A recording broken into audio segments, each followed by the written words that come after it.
क्या मामला है? गौरीपुर के मशहूर जमींदार त्रिदेवेंद्र नारायण की चिट्ठी है। क्या लिखा? सुनो। कुमार त्रिदेवेंद्र नारायण के आदेशानुसार मैं ये पत्र लिख रहा हूं। उन्होंने आपका नाम सुना है, किसी जरूरी मामले में आपसे परामर्श करना चाहते हैं। जितनी जल्दी हो सके आप फौरन यहां आ जाइए। खर्च के बाबत 100 रुपए पेशगी भेज रहा हूं। आप कब और किस ट्रेन से आ रहे हैं तार से बताएं। स्टेशन पर आपके लिए गाड़ी का बंदोबस्त रहेगा। धन्यवाद। रुद्र प्रसाद, पीए कुमार त्रिदेवेंद्र नारायण। जरूरी मामला क्या है? कुछ लिखा ही नहीं। लेटर हेड या हैंड राइटिंग से तुम कुछ अंदाजा लगा सकते हो? तुम तो इस सब में भी माहिर हो। जहां तक जमींदारों के बारे में मुझे मालूम है, मुझे लगता है कि त्रिदेवेंद्र नारायण ने रात में सपना देखा है जहां उनके पालतू हाथी को पड़ोस का जमींदार उठा ले गया। इसीलिए फौरन जासूस को बुला रहे। मजाक छोड़ो, इतने रुपए ऐसे कोई नहीं भेजता। जरूर कोई गड़बड़ है। यही तो तुम लोगों में कमी है। जब कोई अमीर बीमार पड़े तो तुम्हें लगता है कि उसकी बीमारी भी भारी भरकम है, लेकिन बात असल में बिल्कुल उल्टी है। अमीरों की छोटी सी छोटी फुंसी पर भी डॉक्टर आते हैं, लेकिन गरीबों की जब तक सांस हलक तक ना आए, डॉक्टर हकीमों का नाम भी नहीं लेते। खैर, इरादा क्या है? जाओगे गौरीपुर? जब बेकार ही बैठे हैं, चलो घुमाते हैं। और कुछ नहीं तो एक नई जगह देख लेंगे। और तुम तो गौरीपुर गए नहीं ना कभी।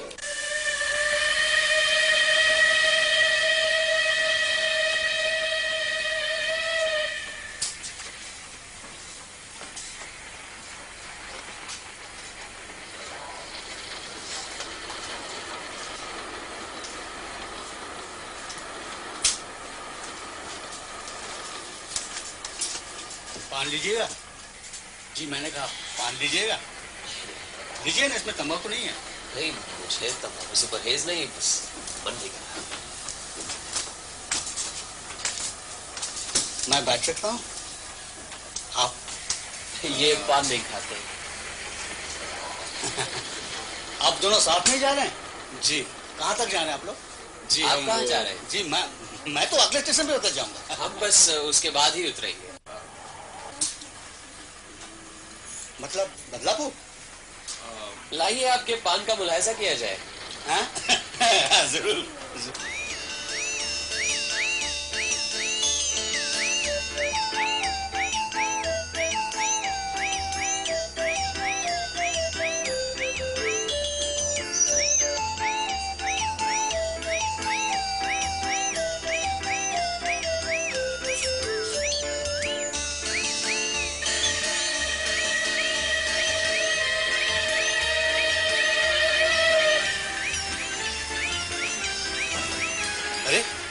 वो पान वाला आदमी तो दूसरे कंपार्टमेंट में चढ़ गया, यही ना?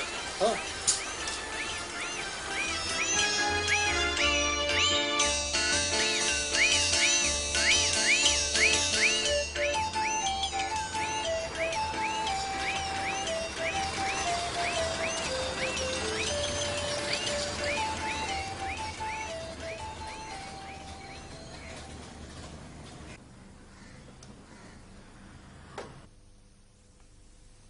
वाह भाई, क्या आलीशान बंगला है। हाँ। मैं कुमार त्रिदेवेंद्र नारायण का प्राइवेट सेक्रेटरी हूँ, रुद्र प्रसाद। मैंने ही आपको चिट्ठी लिखी थी। अच्छा। रास्ते में कोई तकलीफ तो नहीं हुई? जी नहीं। रघुवीर, सामान ले आओ। आइए। आप ही व्योमकेश बाबू हैं? जी हाँ, अजीत कुमार बैनर्जी, ये मेरे मित्र, सहयोगी और भविष्य में मेरी जीवनी लेखक।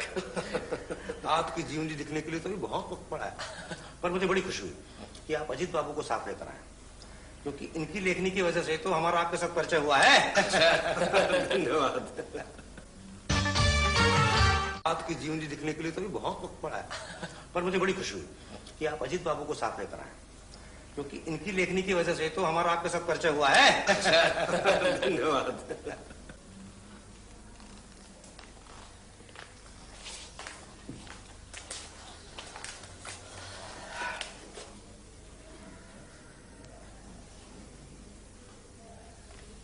आपके लिए कुछ और नाश्ता, शरबत? जी नहीं, धन्यवाद।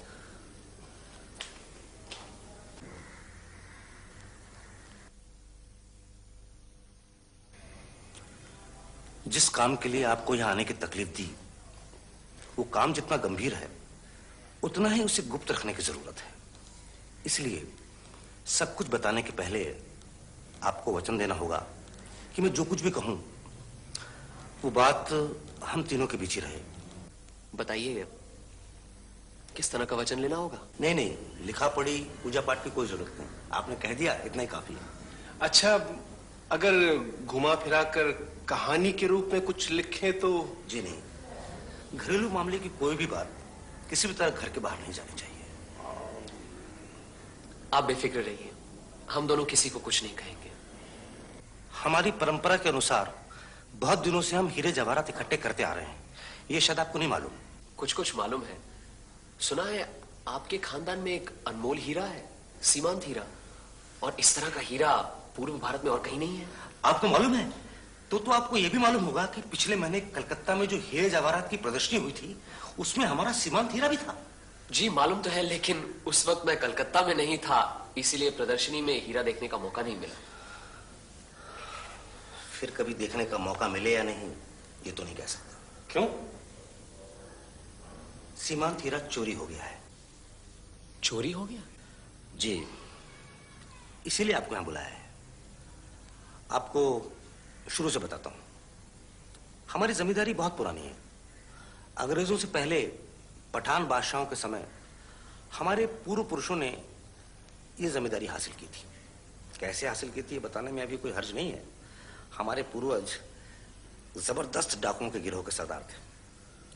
अपने बाहुबल से उन्होंने संपत्ति इकट्ठी की और बाद में बादशाह से सनत के तौर पर जमींदारी पर अख्तियार जमा लिया। वो बादशाही सनत अब भी हमारे पास है और तब से ही सीमांत हीरा हमारे वंश में है। कहते हैं जब तक वो हीरा हमारे वंश में रहेगा हमारा कोई नुकसान नहीं होगा, और अगर किसी भी तरह वो हीरा चला गया तो एक पीढ़ी के अंदर ही हमारा वंश खत्म हो जाएगा। बड़ा लड़का ही जमींदारी का उत्तराधिकारी होता है, यही परंपरा हमारे वंश की भी है। छोटों को भरण पोषण मिलता है। 2 साल पहले हमारे पिताजी के गुजरने के बाद सारी जिम्मेदारी मुझे मिली। मैं उनकी एकमात्र संतान हूं। मेरे एक चाचा भी हैं, पिताजी के छोटे भाई। जिम्मेदारी से उन्हें 3000 माहवारी दी जाती है। लेकिन हीरे की चोरी कैसे हुई? वही बताता हूं। हीरों की प्रदर्शनी में मैं खुद स्पेशल बोगी बुक कराकर सीमांत हीरा कलकत्ते ले गया था। नुमाइश का इंतजाम सरकार के जिम्मे था, इसलिए चोरी के डर की कोई बात ही नहीं थी। इसके अलावा हीरा जिस ग्लास के केस में रखा था उसकी चाबी सिर्फ मेरे पास थी। नुमाइश 7 दिन चली। 8वें दिन वो हीरा लेकर मैं वापस यहाँ आ गया। यहाँ आकर पता चला हीरा तो चोरी हो गया, और उस हीरा के बदले जो लेकर आया था वो कांच का टुकड़ा था जिसकी कीमत शायद 200 भी नहीं। चोरी का पता लगने के बाद सरकार को या फिर प्रदर्शनी वालों को या पुलिस को खबर नहीं दी? नहीं। क्यों? खबर देकर कोई फायदा नहीं होने वाला था, क्योंकि चोरी होने के साथ साथ ये पता लग गया था चोरी किसने की है। किसने की? हमारे चाचा ने। जिन्हें आप हर महीने 3000 रुपए भेजते हैं। जी, इसीलिए तो खबर नहीं की। मैं नहीं चाहता हमारे पारिवारिक कलंक को लेकर अखबार में टीका टिप्पणी हो। अच्छा, आपके चाचा रहते कहाँ हैं? कलकत्ता में। आपने उनका नाम सुना होगा, मशहूर शिल्पी और वैज्ञानिक सर दिगेंद्र नारायण राय। ऐसी बहुमुखी प्रतिभा हमारे देश में कमी है। ऐसे प्रतिभाशाली पुरुष और चोरी? हमारे चाचा की निगाह इस सीमांत हीरे पर हमेशा से थी। इस हीरे की कीमत क्या होगी? कीमत की वजह से नहीं, रुपया पैसा तो हमारे चाचा के पास बहुत है, शायद हमसे भी ज्यादा, और हमने भी कभी उस हीरे की कीमत जानने की कोशिश नहीं की। ग्रह देवता की तरह वो हीरा हमारे लिए अमूल्य है। जब हमारे पिताजी जिंदा थे तब भी हमारे चाचा ने हीरा उनसे मांगा था, उन्होंने नहीं दिया। पिताजी के गुजर जाने के बाद उन्होंने मुझसे भी मांगा। देखो बुआ, तुम मुझे हर महीना जो 3000 भेजते हो उसकी मुझे कोई जरूरत नहीं। तुम्हें चाहिए तो मैं तुम्हें 5000 महीना भेज सकता हूं जब तक मैं जिंदा हूं। सीमांत हीरा मुझे चाहिए।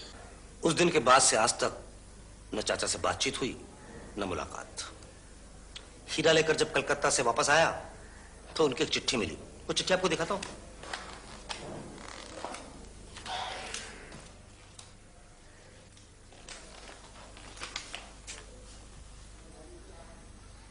बुरा मत मानना, तुम लोग हीरा देना नहीं चाहते थे, इसलिए मैंने खुद ही हासिल कर लिया। हीरा न होने से तुम्हारा वंश बर्बाद हो जाएगा, यह महज एक वहम है। यह सिर्फ हमारे पूर्वजों की एक चाल थी, जिससे कोई इसे बेचने की हिम्मत न करे। सीमांत हीरा मेरे पास सुरक्षित है, शुभेच्छा सहित। चिट्ठी मिलते ही मैं हीरा लेकर जौहरी के पास दौड़ा। जांच पड़ताल के बाद पता चला कि वो हीरा तो नकली है, लेकिन दिखने में बिल्कुल असली हीरे जैसा। मैं आपको अभी दिखाता हूं। कैसा लग रहा है?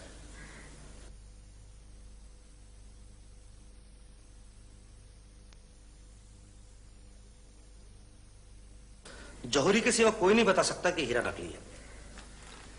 तो मेरा काम हुआ आपको असली हीरा ला कर देना। जी, ये काम कर दीजिए और हमारे वंश का हीरा हमें दिलवा दीजिए। लेकिन ये हीरा नुमाइश से गायब कैसे हुआ? उस झमेले में जाने की कोई जरूरत नहीं। जैसे भी हो, कैसे भी करके हमारा सीमांत हीरा हमारे कब्जे में आ जाना चाहिए। कितना भी खर्चा हो, मैं खर्च करने को तैयार हूं, उसकी चिंता आप मत कीजिए। लेकिन व्योमकेश बाबू, एक शर्त है। शर्त तो नहीं, विनती समझ लीजिए कि बात अखबार तक नहीं पहुंचनी चाहिए। अच्छा, कब तक हीरा मिलने से आप खुश होंगे? कब तक? मतलब आप हीरा दिलवा देंगे? ये तो बहुत मामूली बात है। मैंने तो सोचा था कोई बहुत ही पेचीदा मामला होगा। खैर, आज शनिवार है, अगले शनिवार तक आपको असली हीरा मिल जाएगा। चले?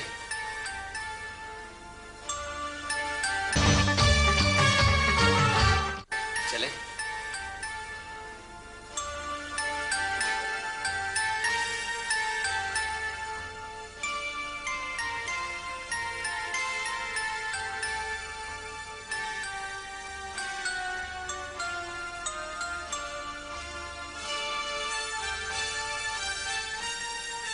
सर, दिगेंद्र का बंगला यही है?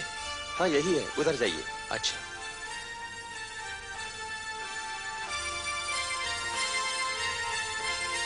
अजीत, हाँ?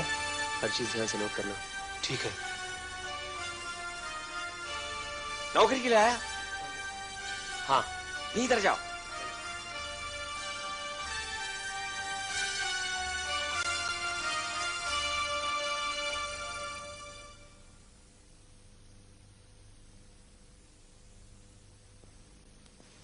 सुनिए जी?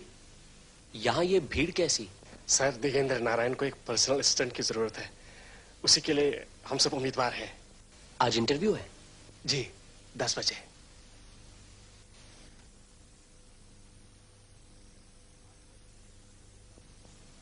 आज सर दिगेंद्र किसी जरूरी काम से बाहर जा रहे हैं, इसलिए आज का इंटरव्यू कल होगा, इसी वक्त ठीक 10 बजे। अगर आप लोगों ने अपनी एप्लीकेशन नहीं दी है तो हमें दे सकते हैं।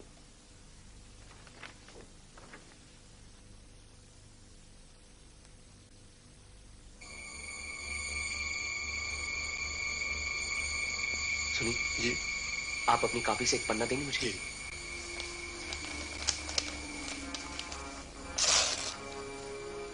एक और प्लीज। किस लिए?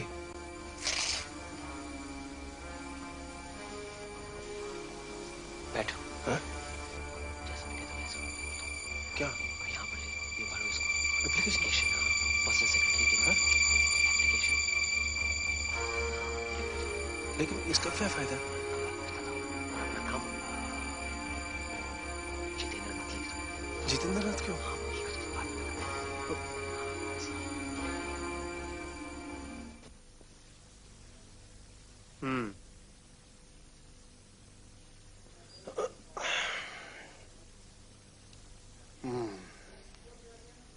अच्छा ब्योमकेश, नैतिक दृष्टि से ये जो हम काम कर रहे हैं, क्या सही है? कौन सा काम? यही गलत नाम देकर अर्जी जो दे आए, या मान लो वो हीरा में मिल भी गया, तो क्या उसे हासिल करना चोरी नहीं है? होगी, होगी क्यों नहीं? और अगर पकड़े गए तो जेल भी जा सकते हैं। लेकिन हम चोर के घर चोरी कर रहे हैं, देखा जाए तो ये एक पुण्य काम है। लेकिन कानून की नजर में झूठ झूठ है और चोरी चोरी। हाँ है, सजा भुगतनी पड़ी तो भुगतेंगे, लेकिन मेरे ख्याल से ऐसी नौबत नहीं आएगी। अच्छा, तुम्हें क्या लगता है वो हीरा उसी घर में है? जिस हीरे के लालच में चाचा ने बुढ़ापे में ही भतीजे से सारी संपत्ति हड़प ली, उसे एक भी लम्हे के लिए आंखों से ओझल नहीं होने देगा। बस सिर्फ यह पता लगाना है कि वो हीरा है कहां। अच्छा, मान लो हमने जो 2 अर्जियां दी हैं, अगर वो बेकार हों और काम किसी और को मिले तो? हमें सुनहरा मौका मिला है, उसका फायदा उठाना चाहिए। हमने जो क्वालिफिकेशंस लिख दी हैं, शायद वो दूसरों में ना हो, इसलिए नौकरी हम दोनों में से किसी को मिलनी चाहिए। कहीं ऐसा ना हो दोनों को मिल जाए। और अगर न भी मिले तो सऊदी केंद्र के साथ 10-15 मिनट बाद का मौका मिल जाएगा, वो भी काफी है।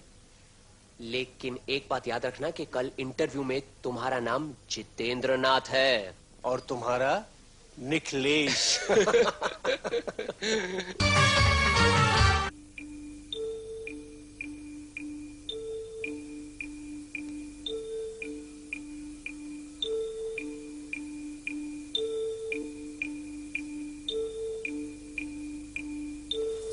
भूपेंद्र,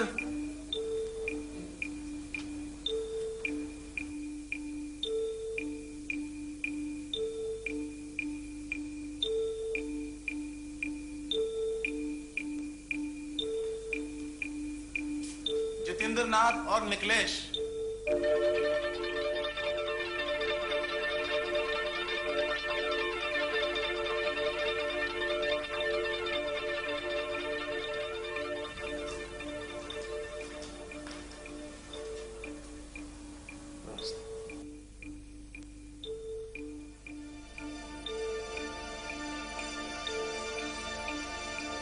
विजय सिंह, जी हुजूर। दरवाजा बंद कर दो, बाहर खड़े रहो।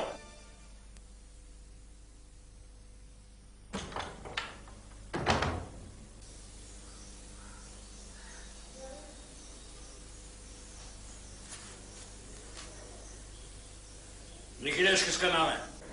जी मेरा। तुम निखिलेश हो? जी। और तुम जितेंद्र नाथ? जी। तुम दोनों ने क्या सलाह करके दरखास्त दी है?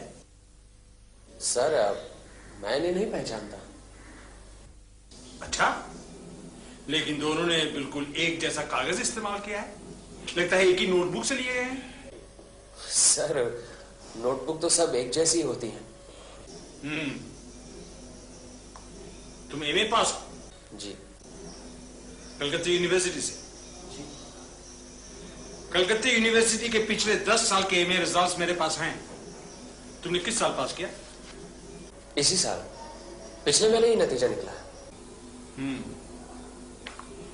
इस साल का नतीजा इस फाइल में नहीं है। शॉर्ट हैंड और टाइपिंग की जो स्पीड लिखी है, उम्मीद है वो भी एमए डिग्री की तरह ठीक होगी। Yes sir.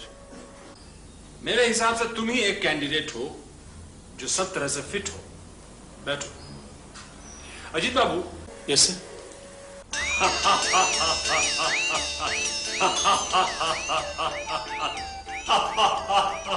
बैठो अजीत, बैठो। शर्माने की कोई जरूरत नहीं। क्या बात है ब्योमकेश, बिल्कुल ठंडे पड़ गए। पंडित बनकर भगवान चुराने आए हो, तो क्या ये चोरी कर पाओगे? 7 दिन के अंदर कुमार त्रिदेवेंद्र नाराय को ये हीरा वापस ला कर दूंगा, ये वचन देकर आया हूं मैं। अच्छा, 7 दिन के अंदर? अरे वाह वाह, क्या बात है। तो कैसे करोगे ये चोरी? हमें भी तो कुछ पता चले। तुम्हें मालूम है, अभी धक्के मार के तुम्हें बाहर फेंकवा सकता हूं। जेल की हवा खाओगे वो अलग। फिलहाल तो आपकी बातों से यही लगता है कि हीरा इसी मकान में है। हाँ है, इसी मकान में है। लेकिन तुम उसे ढूंढ पाओगे? भेजे में है इतनी समझ? आपके हिसाब से 50 आउंस ग्रे मैटर तो है ही, मेरे लिए इतना ही काफी है। अपने आप को बहुत बड़ा 30 बार खां समझते हो ना? तुम जैसा डिटेक्टिव दूसरा नहीं है इस भारतवर्ष में। तुम यहाँ के बेस्तियों हो क्या? मैं यहाँ निखिलेश बनकर जरूर आया था, लेकिन अब ब्योमकेश हूं, सत्यान्वेषी, सत्य की खोज करने वाला। सत्यान्वेषी?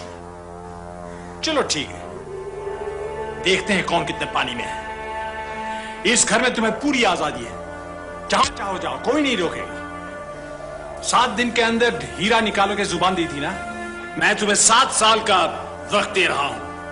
ढूंढो हीरा एंड बी डेड। उजले सिंह, इन दोनों को पहचान लो।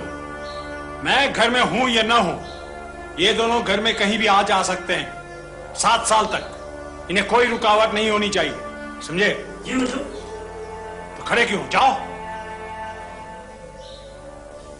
कौआ चला हंस की चाल, समझे ब्योमकेश बख्शी?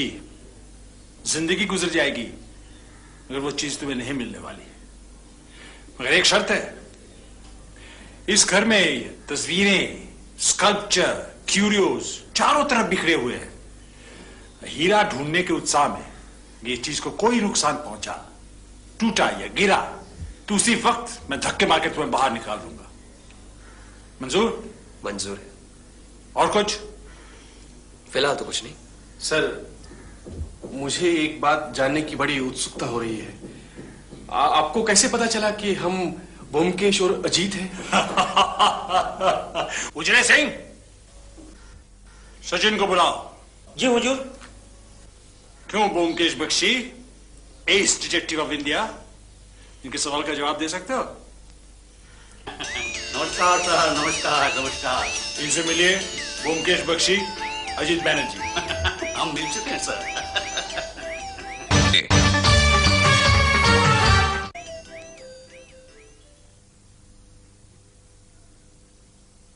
मेरी बेवकूफी से ही सारा गड़बड़ हो गया। तुमसे बेवकूफी हुई जरूर है, लेकिन बुड्ढे को हमारे बारे में पहले से मालूम था। कुछ भी कहो, खूब उल्लू बनाया हमारा।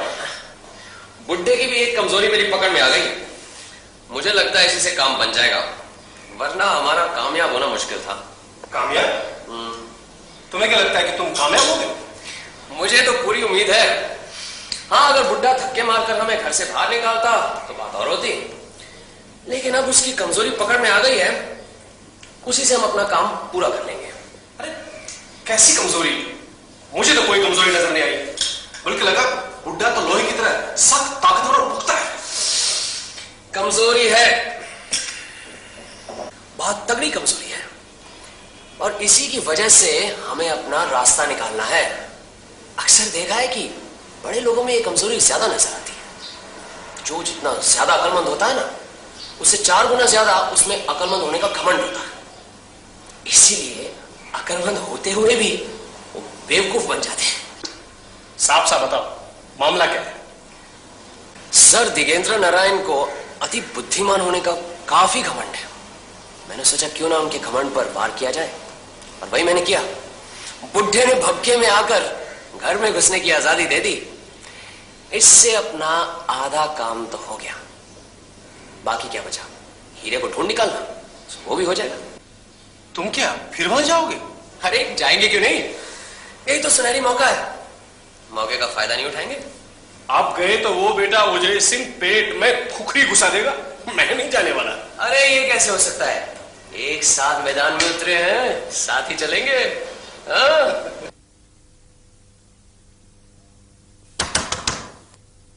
आ जाओ। नमस्कार। हीरा मिला? जी नहीं, मिल जाएगा।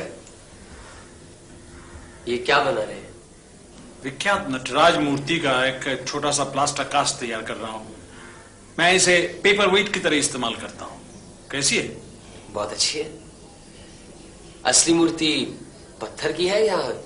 मैंने संगमरमर की 10 फुट ऊंची मूर्ति बनाई है। फिलहाल वो पेरिस में है। पेरिस में? Louvre museum. क्या मैं इसे देख सकता हूं? देखो। इसे आप खुद ही मोल्ड करते हैं? और कौन करेगा? क्या ये बाजार में मिलती है? बाजार में मिलती तो क्या खरीदते? हाँ, क्यों नहीं, मैं भी और भी बहुत से लोग खरीदते। कैसे आना हुआ? बस यूं ही घूम घाम कर सब काम खत्म हो गया था, सोचा एक बार आपसे भी मिलते जाएं। शाम को फिर एक बार आऊंगा। बड़े बेवकूफ किस्म के आदमी हो जी। अभी टूट जाता तो? कोई भी चीज टूटी तो उसी वक्त घर से निकाल लूंगा।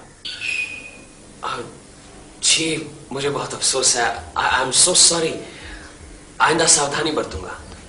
ये सब नाजुक कलाकृतियां हैं, इन्हें कोई अनाड़ी की तरह हाथ लगाने से मैं आग को बुला हो जाता हूं। जी आपका कहना बिल्कुल ठीक है।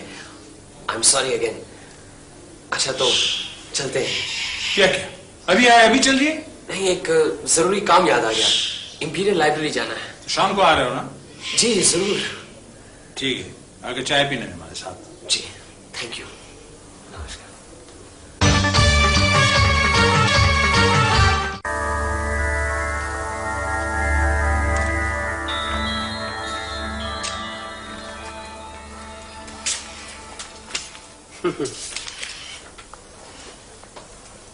क्या बात है?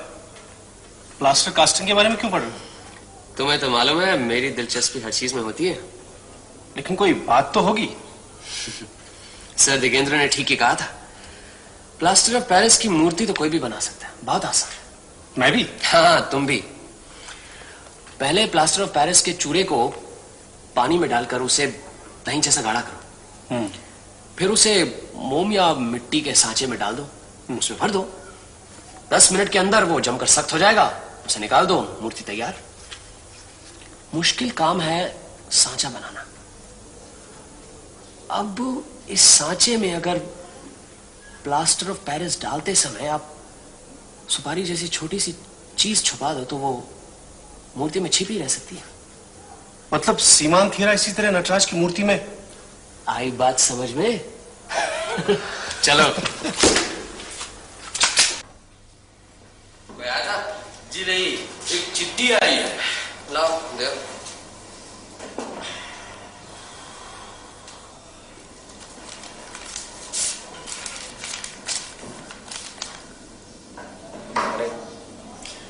गौरीपुर से त्रिदेवेंद्र नारायण आ गए हैं। ग्रैंड होटल में है। वो तो आएंगे। वादे के मुताबिक शनिवार को उन्हें सीमांत हीरा मिल जाना चाहिए।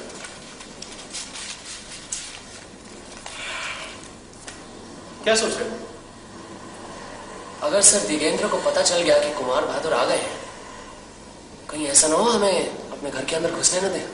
अरे इतने दिनों से घर के कोने कोने की तलाशी ले रहे हो, अब बाकी रह ही क्या गए? मुझे यकीन होता जा रहा है कि वो हीरा सर दिगेंद्र की बैठक में ही कहीं है।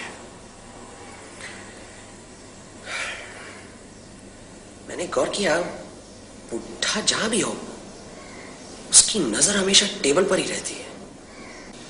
चलो खा पी के सोते हैं, आज तो बहुत थक गए। अजीत, मुझे लगता है वो हीरा नटराज मूर्ति के अंदर छुपा कर रखा है। अरे तुमने देखा ना किस तरह से मूर्ति मेरे हाथ से ले ली? कल तो किसी भी तरह उस मूर्ति को जाकर हासिल करना है। लगता है मुझे इस मूर्ति से प्यार हो गया है। कल सारी रात इसकी याद में नींद नहीं आई। सच।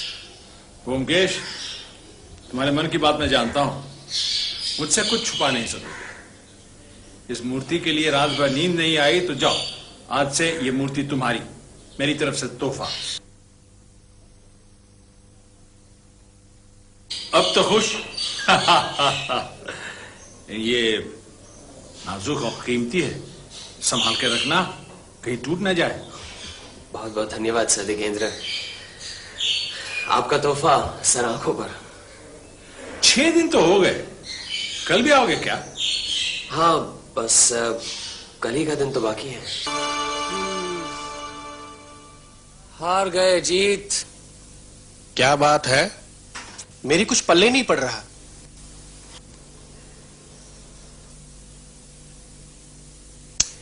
मुझे पूरी उम्मीद थी कि हीरा इसी नटराज के अंदर है। अच्छा बताओ, इतनी अच्छी जगह कहीं मिल सकती है? हीरा आंखों के सामने टेबल पर है, लेकिन किसी को कुछ पता नहीं। अपनी सबसे प्यारी चीज बिल्कुल अपनी आंखों के सामने ही पड़ी है। सर दिगेंद्र ने यह खुद बनाया है।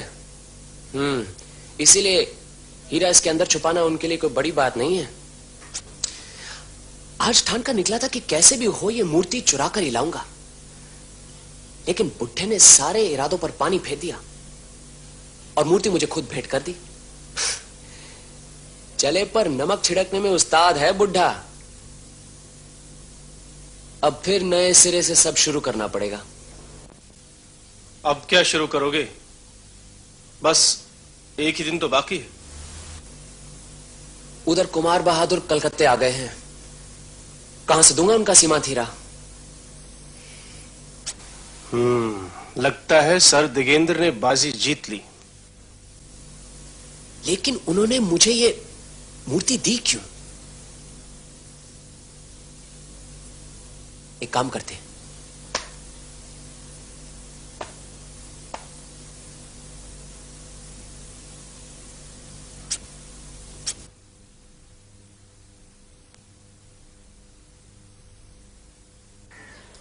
कैसे हो जय सिंह? ठीक है साहब। आज हम तुमसे मिलने आया। कितने दिनों से हो यहाँ थे? साहब बोला आप लोग को अंदर बैठने के लिए। तुम क्या कभी अपने मुल्क जाता नहीं? किधर है मुल्क को, नेपाल या दार्जिलिंग? साहब बोला आप लोग को चाय पिए तो हम देंगे, आप अंदर बैठिए। अच्छा लाओ, तुम्हारा एक बीड़ी दो। बीड़ी हम नहीं पीता साहब, आप अंदर बैठिए। साहब अभी आ जाएंगे, बाहर गया। तुम्हारे साहब अंदर नहीं है? नहीं, लेकिन अभी आ जाएंगे। आप लोग को बोला साहब अंदर बैठने के लिए।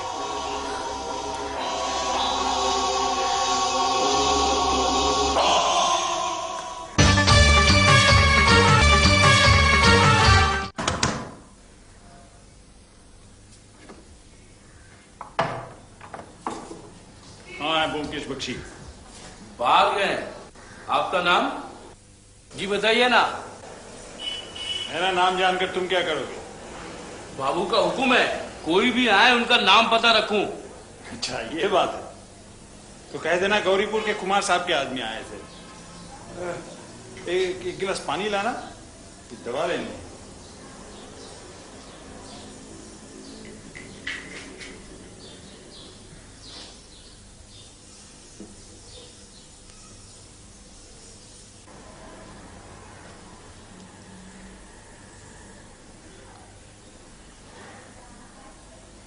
मैं जाता हूं, कह देना बाद में मुलाकात होगी।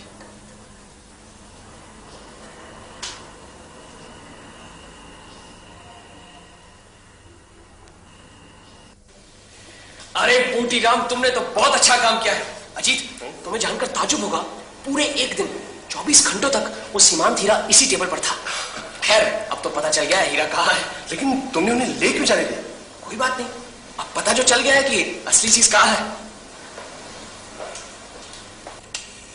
ग्रैंड होटल, कुमार त्रि देवेंद्र को दीजिए।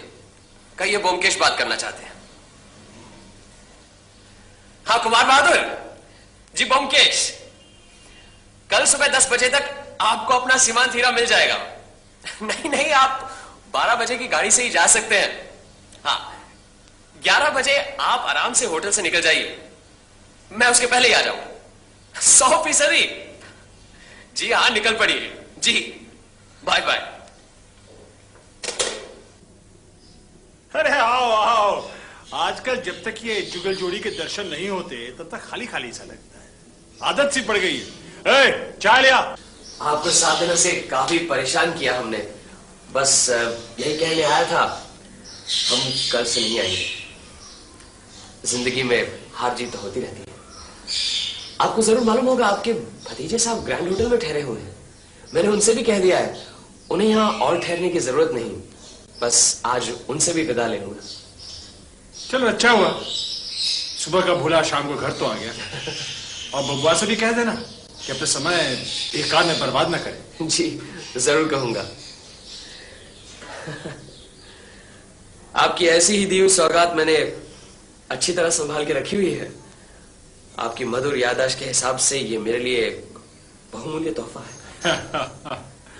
हमारे यहाँ इतने दिन लगातार आकर तुम्हारी दिलचस्पी शिल्प कला की तरफ बढ़ी है, ये जान के मुझे बड़ी खुशी हुई। इतने दिनों तक कला और संस्कृति की तरफ तो मेरी कोई दिलचस्पी ही नहीं थी, लेकिन आपके संपर्क में आकर कला का जो रस मिला है वो जिंदगी भर याद रहेगा। वो चित्र भी आपका मुझे बहुत अच्छा लगता है। ये चित्र मैंने 20 साल पहले बनाया था। अच्छा, अब आपसे विदा लेता हूं। आपसे मिलकर मुझे फायदा ही हुआ है। कभी जरूरत पड़े तो जरूर याद कीजिएगा। मैं सत्यान्वेषी हूं, सत्य की खोज करना मेरा पेशा है। आपके सामने हाजिर हो जाऊंगा। अच्छा सर, नमस्कार। चलो जी, नमस्कार।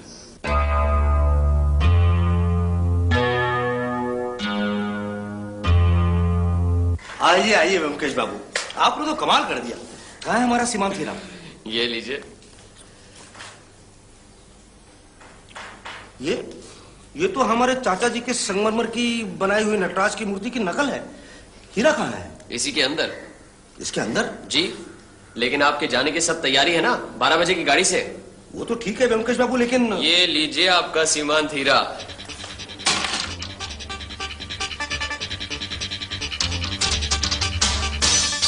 हाँ, यही हमारा सीमांत हीरा है।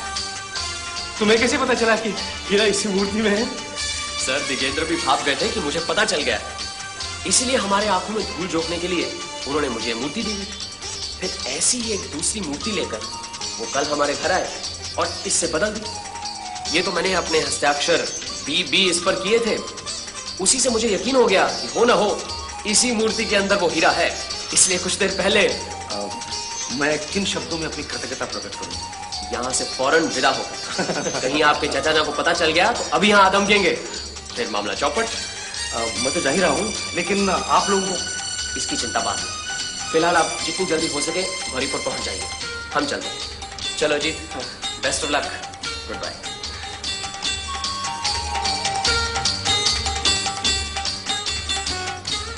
अजीत, ये देखो। लो, ये पढ़ो। प्रिय ब्योमकेश बाबू, आपकी कृतज्ञता के जवाब में जो कुछ भेज रहा हूं वो आपकी प्रतिभा के सामने कुछ नहीं है।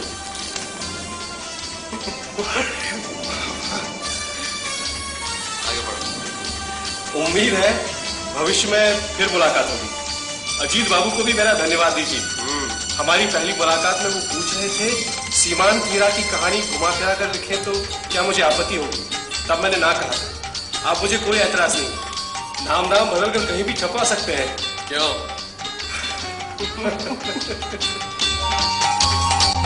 ब्योमकेश बख्शी प्रायोजक।